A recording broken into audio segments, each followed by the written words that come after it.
Hello दोस्तों, इस video में हम बात करेंगे इनडायरेक्ट एक्सपेंस ग्रुप के बारे में। इनडायरेक्ट एक्सपेंस ग्रुप क्या होता है, कौन कौन से लेजर है जो इनडायरेक्ट एक्सपेंसेस ग्रुप के अंदर आते हैं। तो सबसे पहले हम बात करते हैं एक्सपेंसेस की। एक्सपेंसेस क्या होता है दोस्तों? एक्सपेंसेस का मतलब होता है खर्चा। वो खर्चा जो बिजनेस को चलाने में लगता है। जाहिर सी बात है, बिजनेस को चलाएंगे तो खर्चा भी लगेगा, है ना। तो अकाउंटिंग पर्पस से एक्सपेंसेस को दो टाइप में बांटा गया है। एक होता है डायरेक्ट एक्सपेंस, एक होता है इनडायरेक्ट एक्सपेंस। अब इनडायरेक्ट एक्सपेंस की बात करें तो वो खर्चा जो बिजनेस को चलाने में और प्रोडक्ट को सेल करने में लगता है।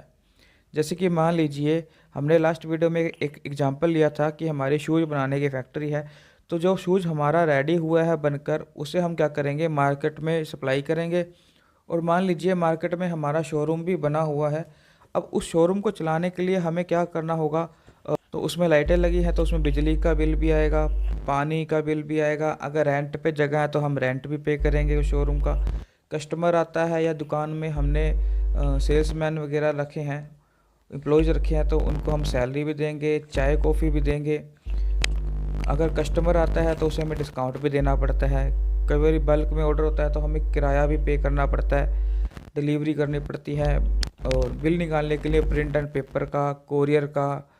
इसी तरह से एजेंट को हम कमीशन भी देते हैं सेल्स को बढ़ाने के लिए।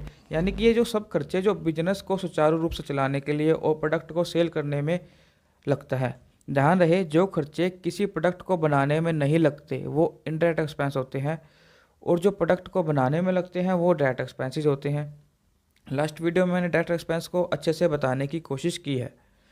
इनडायरेक्ट एक्सपेंस की बात की जाए तो इनकी खास बात ये होती है कि ये बिजनेस के प्रॉफिट को कम कर देते हैं। फॉर एग्जांपल, मेरा 250 रुपये का जो शूज़ हम बन के रेडी हुआ था, उसको मैंने 500 में सेल किया है। तो अब आप कहोगे कि हमने 250 रुपये इसमें प्रॉफिट कर लिया। अब मैं आपको बोलता हूँ कि इस प्रोडक्ट को बेचने में मुझे 40 रुपये का खर्चा लगा है। कस्टमर को चाय कॉफ़ी पिलाना, डिस्काउंट देना, और मेरा जो शोरूम का खर्चा डेली का है वो भी 40 रुपये लगा है, जैसे बिजली का, पानी का। यानी मेरा टोटल 80 रुपये का खर्चा लगा है।